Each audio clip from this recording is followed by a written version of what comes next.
Manipur lengang changsilakliba war on drugs 2.0 ga mari lainana mayai kaba nisa maru fangna lamdam sidagi muthalasi amadi tinjang kaijang daba khunai ama semlasi haiduna ngasi Australia ama mahairoi lup anina sinduna Kangla Western Gate tagi hauduna KM Blooming Higher Secondary School Khangabok fawba chatkre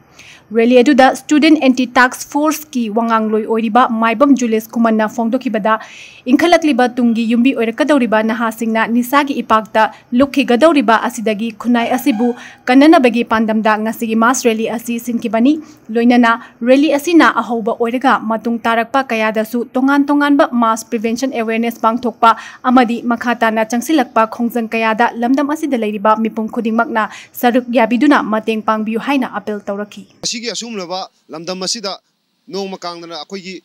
nishagi pakta akoigi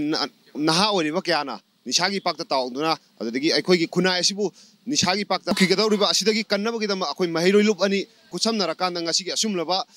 mass motor rally asi sinjabani ngasigi akoina sinjariba mass motor rally asigi pandamde akoigi naha oriba inkhalakliba tungi yumbi oigadorba naha singna nishagi pakta lukhigadorobadagi ngasigi Kuna asibu kannabagi dama amadi akoigi leiriba laingaknasu paikhaliba war on drugs da support tawbo ina aduga ngasigi asigi satliba mass motor rally sina ahubo oiraga matung tarakpa kya dasu akoigi mass awareness prevention campaign akoi makhatana akoi loop ani sina makhatana changsin jaga